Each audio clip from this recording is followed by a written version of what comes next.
दोस्तों आपका डीजे ज्योति तिवारी चैनल में स्वागत है। दोस्तों हमारा आज का टॉपिक है श्रवण कुमार का कथा। पौराणिक युग में शांतनु नामक एक सिद्ध साधु थे। इनकी पत्नी भी एक सिद्ध धर्मपरायण नारी थी।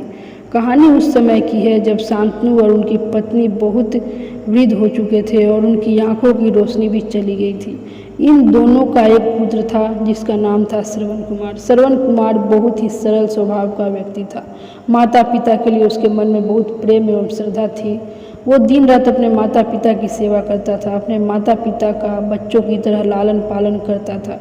उसके माता पिता भी स्वयं को गौरवशाली महसूस करते थे और अपने पुत्र को दिन रात हजारों दुआएं देते थे। कई बार दोनों एक दूसरे से कहते कि हम कितने धन्य हैं, हमें श्रवण जैसा मातृभक्त पुत्र मिला जिसने स्वयं के बारे में ना सोचकर अपना पूरा जीवन वृद्ध नेत्रहीन माता पिता की सेवा में लगा दिया।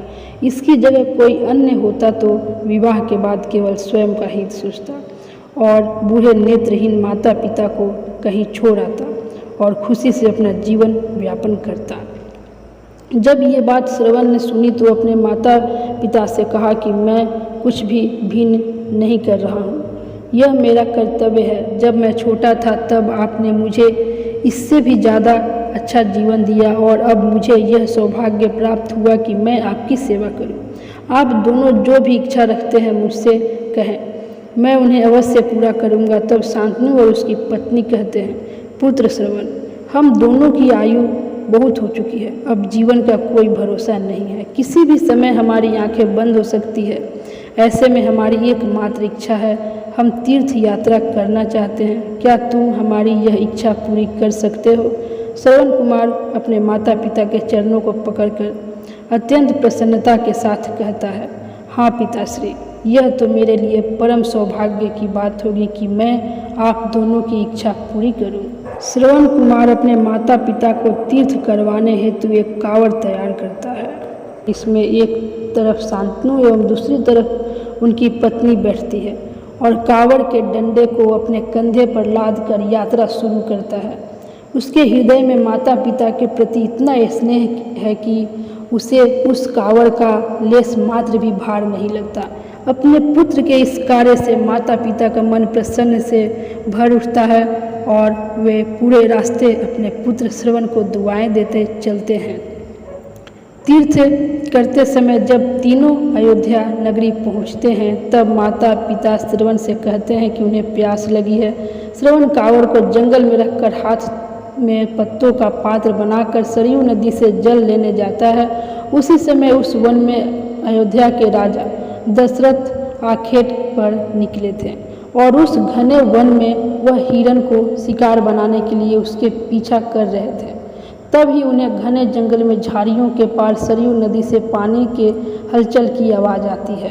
उस हलचल को हिरण के पानी पीने की आवाज़ समझकर महाराज दशरथ शिकार के उद्देश्य से तीर चला देते हैं और उस तीर से श्रवण कुमार के हृदय को आघात पहुंचता है, जिससे उसके मुंह से पीड़ा भरी आवाज़ निकलती है, जिसे सुन दशरथ अस्तबद्ध रह जाते हैं और उन्हें अनहोनी का एहसास होता है और वे भागकर सरयू नदी के तट पर पहुंचते हैं, जहां वे अपने तीर को श्रवण के हृदय में लगा देख भयभीत हो जाते हैं और उन्हें अपनी भूल का एहसास होता है। दशरथ श्रवण कुमार के समीप जाकर उससे क्षमा मांगते हैं और तब अंतिम सांस लेता श्रवण कुमार महाराज दशरथ को अपने वृद्ध नेत्रहीन माता पिता के बारे में बताता है और कहता है कि वे प्यासे हैं, उन्हें जाकर पानी पिला दो और उसके बाद उन्हें मेरे बारे में कहना।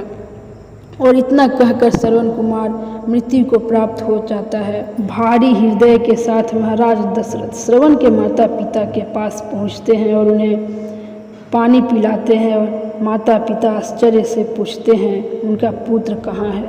वे भले ही नेत्रहीन हो पर वे दोनों अपने पुत्र को आहट से ही समझ लेते थे। माता पिता के प्रश्नों को सुनकर महाराज दशरथ उनके चरणों में गिर जाते हैं और बीती घटना को विस्तार से कहते हैं।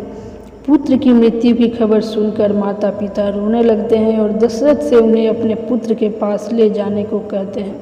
महाराज दशरथ कांवर उठाकर दोनों माता पिता को श्रवण के शरीर के पास ले जाते हैं। माता पिता बहुत जोर जोर से विलाप करने लगते हैं। उनके विलाप को देख महाराज दशरथ को अत्यंत ग्लानि का आभास होता है और वे अपनी करने की क्षमा याचना करते हैं। लेकिन दुखी पिता शांतनु महाराज दशरथ को श्राप देते हैं कि जिस तरह मैं शांतनु पुत्र वियोग में मरूंगा, उसी प्रकार तुम भी पुत्र वियोग में मरोगे। इतना कहकर दोनों माता पिता अपने शरीर को त्याग मृत्यु को प्राप्त हो जाते हैं।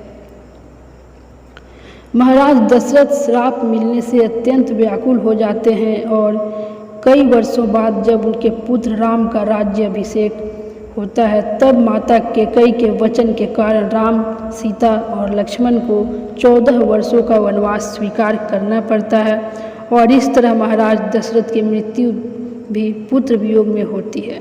अपने अंतिम दिनों में उन्हें शांतनु के कहे शब्द याद आते हैं और वे राम के वियोग में अपना शरीर त्याग देते हैं। दोस्तों, ये थी श्रवण कुमार की कथा। दोस्तों, हमें अब इस कहानी से यह शिक्षा मिलती है कि बिना लक्ष्य को देखे उसे भेदना कई बार आपको गलती का पात्र बना देता है और आप ना चाहते हुए भी दूसरों के दुख का कारण बन जाते हैं। यही थी श्रवण कुमार की कहानी। अपने माता पिता के भक्ति के कारण ही श्रवण कुमार पुराणों में जीवित हैं। श्रवण कुमार सदैव अपनी मातृभक्ति के लिए जाने जाते हैं। उन्हीं की कहानी सुनाकर माता पिता अपने बच्चे को संस्कारित करते हैं।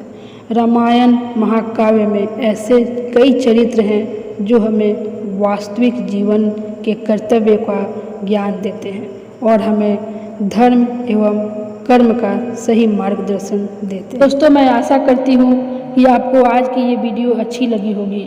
दोस्तों, ऐसे ही वीडियो देखने के लिए हमारे इस चैनल को लाइक, शेयर और सब्सक्राइब जरूर कर लीजिएगा। तब तक मैं आपसे विदा लेती हूँ। जय श्री कृष्णा, राधे राधे दोस्तों।